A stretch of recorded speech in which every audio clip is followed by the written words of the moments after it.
can't breathe. Please, in the name of Nick. As the nation pours with outrage and calls for change after the death of George Floyd, I can't breathe! I can't breathe! athletes are using their platform for change. Support black businesses, gotta fight evil. We love ourselves, we don't hate white people.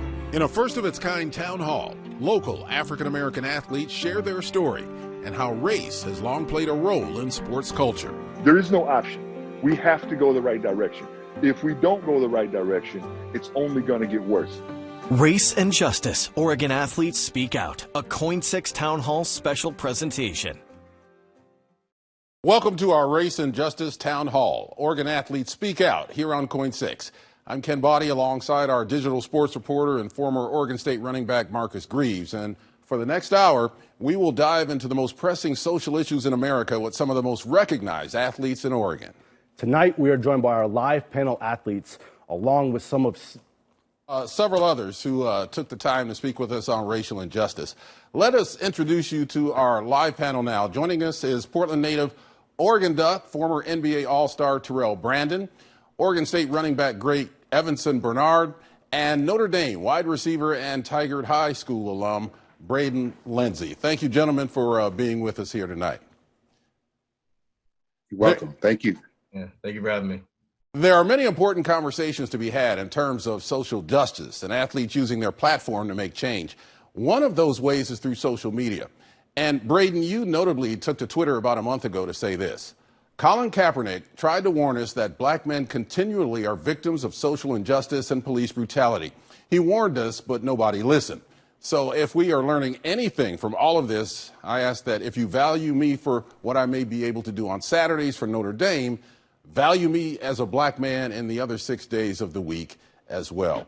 So, Braden, take us through what exactly you mean by being respected every day and not just on game day.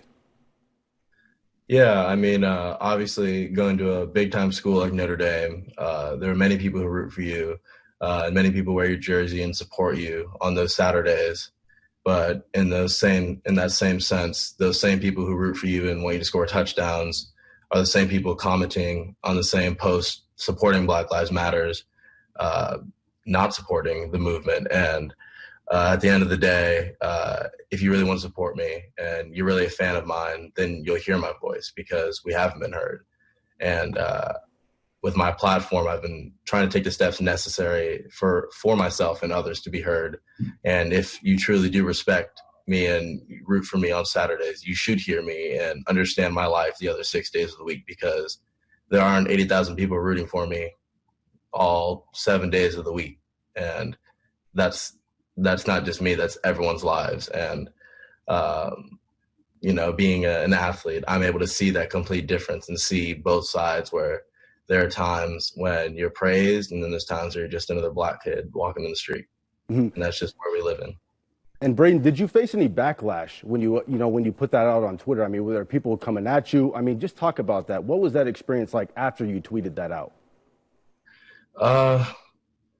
Truthfully, not surprising. Like, I think every black man, especially, there comes a point in your life where you start to get used to certain, emotions and how people act towards you. And I think everyone, like I said, how Colin Kaepernick spoke up, I don't think everyone was listening. And I myself realized that I haven't done enough. And that's kind of why I spoke. I mean, there's much backlash. I mean, you look at any of the comments on Facebook or Instagram of my post, Notre Dame's post, and it's, stick to football. Why are you speaking up? And it's like, yeah, I play football and, I'm respected in the football field, but what makes my voice and your voice so different? Just because I'm an athlete doesn't mean my voice should not be heard. And because I'm an athlete, my voice can be heard by a lot more people. And, that's why I'm here today. Yeah, I'd like to throw this same question to Terrell, someone who's been in the game for a long time, playing basketball and growing up here in Portland. How did you feel in terms of your identity as a black man and also being a star athlete? How did you bring those two together?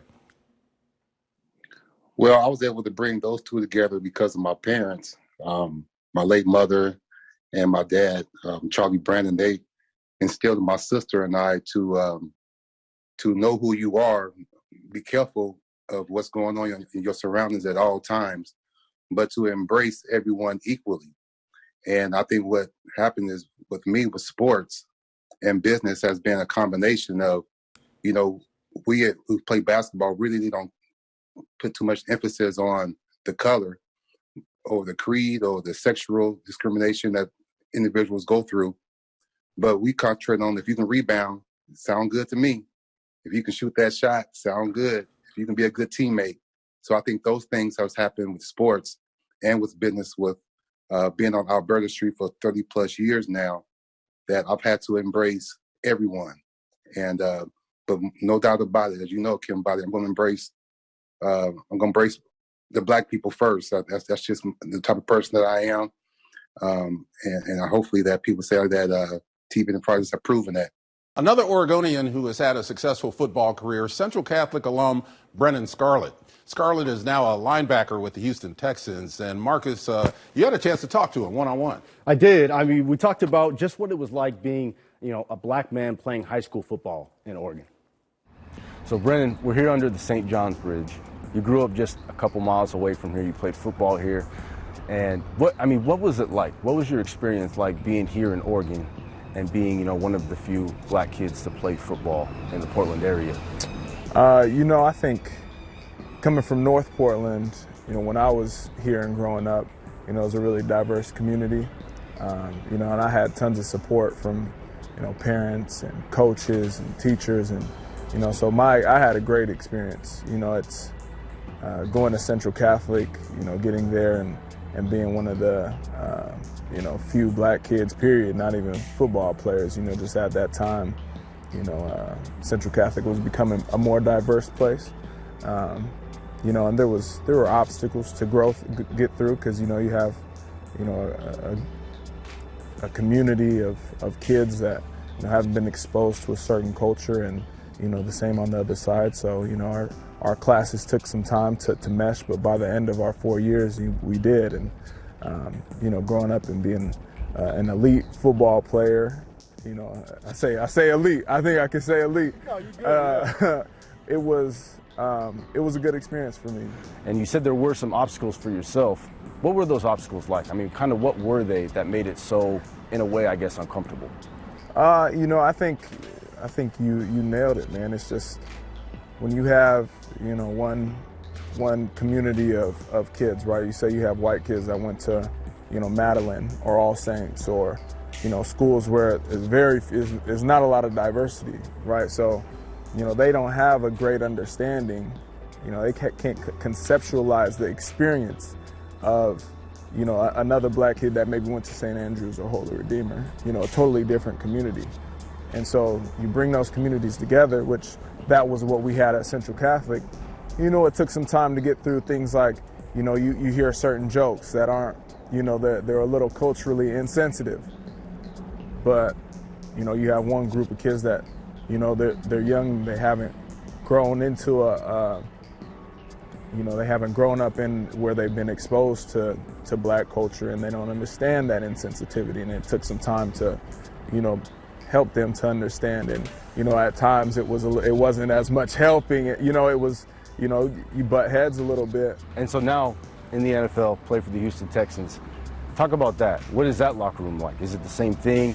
Football in the locker room is one of the most beautiful, things that we have in our society, right? Because even me coming from, Portland, Oregon, where it's a very, homogenous place, right? And, there's not a whole lot of diversity. And, I was in a fortunate position. I went to private school my whole life, two-parent household, and, everything I wanted, or needed, I was provided with, right? And then going into the locker room and seeing guys that come from totally different situations, less fortunate situations, whether it's, their family or their socioeconomic or educationally. And so it helped me grow more empathetic, even though, yeah, we're both two black men, but, now I totally understand. I understand a little bit more what you went through. And so it's helped expand my worldview. And I think that's like a microcosm of the importance of, a diverse, whether it be workplace, school, city. It's so important because it just expands your worldview, regardless of, of race, religion, background, whatever. Just having different people from different places, I think, is really important, and that's what the locker room kind of is. Good interview, Marcus. And his experience is a lot different from yours. He grew up in North Portland.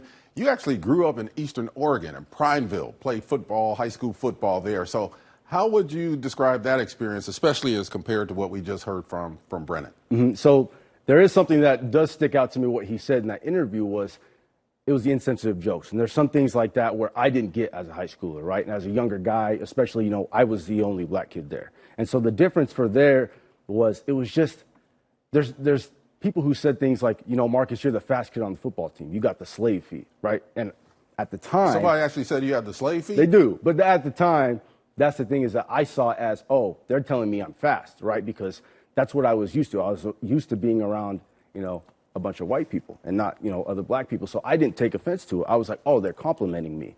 And then that dug me into this, not a hole, but essentially a hole of I felt like the only way to get respect was through football because they're telling me I was a fast guy. I was a talented athlete.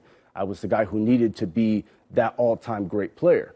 And so I saw it like that, and that put me in a mode where I felt like the only way I could get respect from a lot of people was through football, which is why, you talk so much to so many kids who are young and especially, African-American kids, and they see football as their outlet. Football is their way to get out. Football is their way to earn that respect, kind of have a purpose.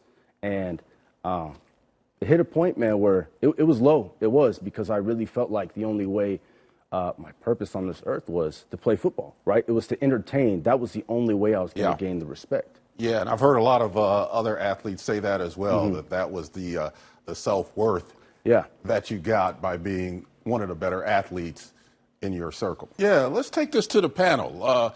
Braden, Terrell, you each grew up here in Evanston. You lived here for more than 15 years. Your kids are growing up here. All have roots in Oregon. So let's start with Terrell. Let's direct this at you. What was your high school experience like as a young black man in Portland, in Northeast Portland? One thing about I do remember, though, is that how the police would always embrace the kids back then. We saw that sign on the side of a police car to protect and to serve. And we really believed in that. And so they used to give out Trailblazer cars to us in the neighborhood. And we thought that was the thing, but we was always fearful of what was going on because you just never knew exactly what was going to jump off. So my high school experience was good. It was great, but it was also fearful because it was so many things going on in the neighborhood in North and Northeast Portland that, other people just wasn't experiencing at the time. Yeah, Braden, you want to jump in on this? Yeah, so obviously I went to Tigard High School and grew up in the Tigard area for the most of my life. That's very different than downtown Portland.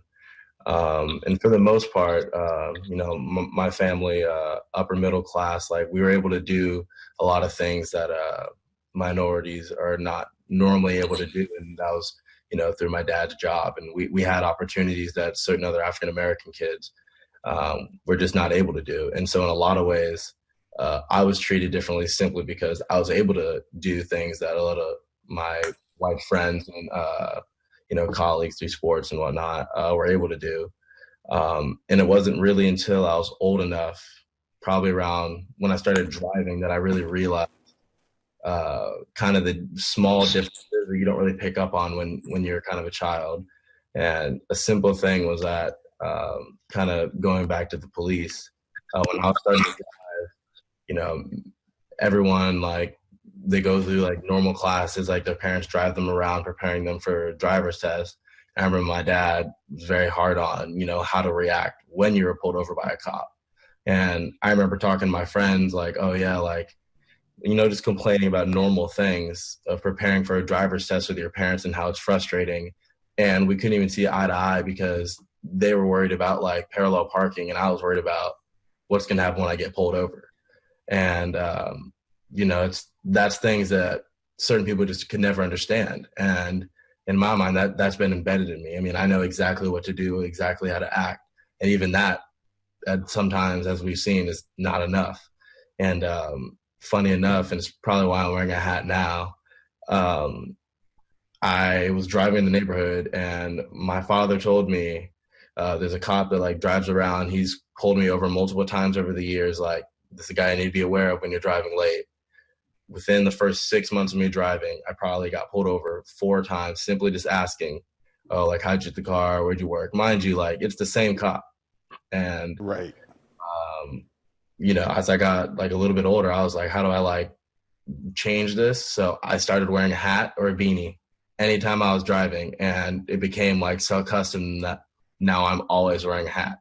And, you know, now it's out of like fashion choice, but like the whole origin was, if I can have a hat on, it kind of hides like who I am, and like that made me feel safer. Yeah, like that. all of us have had those kind of experiences. I'm sure every single one of us who are up here has had experiences about being pulled over by police. I know I have, even relatively recently, and we all get the talk, you know, from our parents about how to act when you get pulled over. Not if you get pulled over, but when absolutely you get pulled over. So it's something that all of us have to deal with, whether it's in athletics or any other field of endeavor. Now, imagine the potential culture shock if you're not from Oregon or this country and move here to play collegiate sports. Our A.J. McCord joins us now. And A.J., you spoke with former Oregon basketball player Satou Sabally. I did, and her perspective is one that's critical here. Satou explaining her experience as a biracial German woman playing college basketball in Oregon. You were an international student at Oregon. You are from Germany. So was your experience as a black woman in Eugene any different than what you experienced growing up or living in Germany? I would definitely say that I was more aware of what is happening when I came to college, just because I studied it. And the more I knew about it, the more I reflected upon my past, and I was like, wow, that was actually really messed up. So when you say that it was your past that was messed up, what are you referring to? Just like a lot of microaggressions, you know, people saying, oh, well, you don't really count as black because, you know, I'm a mixed person, I'm a mixed woman. And I like just small stuff like that. Those short comments that a lot of Germans made too, and that there was no conversation around that's not good. And like people need to really look back in the internet and just read by themselves what those microaggressions are. And as a black woman, how do you feel like your experience may be different than a black man? Black women are really on the top line of, you know, facing intersectionality and those issues that come along with it. I feel like we always have to justify for our emotions, how we act as women. We have to, and you're still a black person, and I mean, you still face racism. When you say you want to see things be better, what would that look like to you? Well, to me personally, it would be that I'm not worried about my little brother wearing a hoodie when he goes to the supermarket, that I'm not worried that he's being stopped by the police, you know, and I fear less about that because I'm a woman, and I just have this fear for my brother and my father who is back home in Germany, you know, like it's the same thing. So to me, it would be just being able to live a normal life without that fear that something could happen because of the base of their looks. As a brother with a good heart, I say f you if you racist. Or white, staying quiet, you disabling the changes. We in a pandemic, thought getting out I'd be more joyed. Then I watched the cop knee to the neck and kill George Floyd. That is Dame Dolla's new single, Blacklist. The Trailblazer superstar Damian Lillard released a new track highlighting frustration with the police killings of black men and women. Dame told us why he felt compelled to release the song. And I do music, so I was like, what better way, you know, than to express it. And it was, you know, I feel like it was a lot of support behind it. And most of the people offended by it was just like, all lives matter. And I was like, you know, nobody never said, I do think everybody's life matters, but it's like black people's lives are a part of all lives and they don't seem to matter much. We also saw Dame protesting arm in arm with the Black Lives Matter movement in downtown Portland last month. Now, Dame has also said that he will put the question, how many more, on the back of his jersey when the NBA season returns at the end of this month in Orlando. So let's bring in our live panel, and this raises the question of just how athletes can use their platform to spread the message and to create change. So Evanson, let's start with you. What's the best way for athletes to step up and make an impact during these times? What do you think? Terrell, what about you? What do you think about this? I mean, how do you think athletes should use their platform to make a change? I think it's a very difficult situation to be in. I thought about if I was currently playing right now, what would be my stance? And I probably wouldn't play for the simple fact that, maybe being a business owner puts me in a different situation, of course. But I was going through it just like, all of the small businesses around the country of, being graffiti. My whole building has been graffiti. They tried to break into my barbershop, and they end up hitting Zoom Care. They end up hitting the realtor company across the street from my barbershop. It would be a very difficult thing because I would be strictly on the social impact that I could make for Black lives. And so I wouldn't play. That would be my preference. You know what I'm saying? Not only because of the COVID that's going on right now with coronavirus, but also with more importantly, with what's going on with the injustice that's going on. I would definitely forfeit my basketball career and strictly just concentrate strictly on how can I improve North and Northeast Portland. You have definitely a different perspective because you were a business owner even when you were playing in the NBA, when you were playing in the league. I remember you bought your barbershop over there on Alberta Street while you were still playing. Absolutely. So thank you for saying that, because so my mind frame is totally different, and it's just so sad though. Bobby, you've been to my barbershop many times, and it's sad that we have to go through this situation in which we have to separate ourselves because Portland is such emotional hugging community. You see people right here in Portland, and we hug more than people from the country folks. You know what I'm saying? And now, you know what I'm saying? And now that that we're in this position, we don't know who to trust. I went to the University of Oregon in Eugene, and when I played at Matt Court, oh man, it was number 10, Terrell Brandon. But as soon as I finished in Eugene, Oregon, it was TB, you better watch yourself, and that's just how it is. I had to watch myself, watch my back at all times, and do exactly what my dad taught me is, don't let your left hand know what your right hand doing. Yeah, absolutely. Yeah, I understand that completely. Thank you for weighing in on that. Now, it's been 4 years now since Colin Kaepernick began kneeling during the national anthem. Our A.J. McCord joins us now. And A.J., you spoke with a former Green Beret who said he was at first disgusted by Kaepernick taking a knee. Exactly. So that's what one former Green Beret said to me just a few weeks ago. But how his stance has changed since Black men and Black women have been killed in recent months, he now understands why Kaepernick made the loudest statement of all, not with his words, but with his actions. Jason Van Camp served in the United States Army as Green Beret for nearly 15 years. A former college football player and an NFL teams consultant, Van Camp took notice when Colin Kaepernick sat in protest of police brutality in 2016 during the national anthem. My first reaction was disgust. I didn't understand why he was doing it. I thought he was disrespecting the flag. Van Camp, along with former Seahawk and fellow Green Beret Nate Boyer, served in Iraq together. Boyer decided to reach out to Colin Kaepernick when he first sat in protest during the anthem. It led to a meeting in a San Diego hotel lobby between Boyer, Kaepernick, and Kaepernick's then teammate, Eric Reed. Nate said, when we have a fallen comrade in the military, we typically take a knee. And, I would encourage you to do that. Kaepernick followed Boyer's advice and proceeded to kneel during the national anthem for much of the 2016 season. Still, in the past 3 years, Van Camp struggled with the flag being the vessel for Kaepernick's message. We're talking about racial inequality, not the anthem. It's why is it there, And when you hear people like Colin Kaepernick explaining that it's not about the flag, but that is a moment when in his platform, he has the world's attention. And so if he's going to make an impact, that is a moment that his platform affords him to make an impact.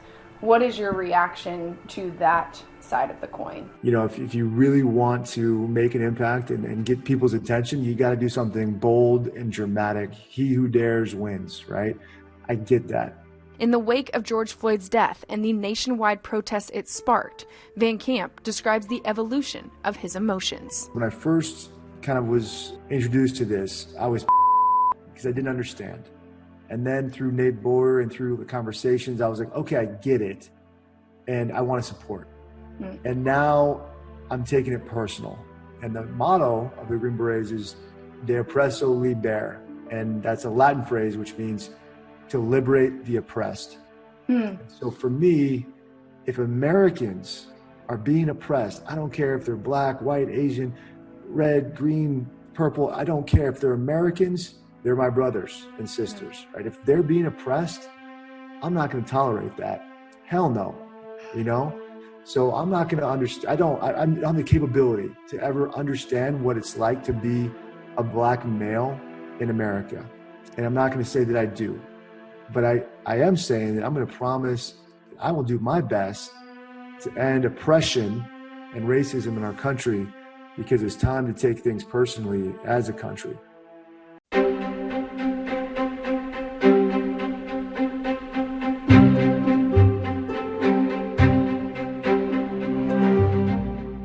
Welcome back. For more than 100 years, the rivalry between the Ducks and the Beavers has been called the Civil War until now. Just last week, both Oregon and Oregon State announced they will no longer use the Civil War name to define their rivalry. And Marcus, you played your entire collegiate football career at Oregon State. What do you think about it no longer being called the Civil War? I think this is interesting. There's two things. First of all, I kind of like the fact of maybe we shouldn't care, right? Maybe they shouldn't change that. Maybe that shouldn't be the thing that we're focused on. We should be focused on the systematic change, right? We should be focused on deeper things rather than maybe, painting Black Lives Matter on the streets or things like that. But, if the players really want to speak out and they feel like this is the right thing for them and they feel like that's going to make them more comfortable and they feel like this is them using their platform to move forward, I don't think there's a problem with it. When I was there, I just wanted to beat the Ducks, man. I mean, to be honest. Yeah. Well, we got Ducks and Beavers right here. So let's throw it out to the panel. What do you guys think about the name change? How about you, Anderson? Yeah, some of the stuff that Tone said, I kind of agree at first. When it first happened, I was like, it's just a name, right? And what does it matter? It's still a rivalry game. But then I thought about it a little bit, talked to a couple of my buddies, former players, and they were like, we appreciate that Oregon State and Oregon did something in this situation to show that they cared about what's going on currently right now.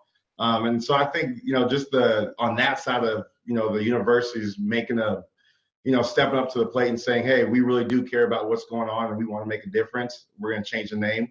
So more power to it. And, everybody have their own opinion about it, and if you're not from Portland, if you're not from Oregon like me, there's different players all over the nation who grew up in Florida and go to Florida State or go to Michigan, and have the knowledge of understanding what that city and that state is all about. I'm an Oregonian. I'm from PO. I'm from Portland. So I know about Oregon State.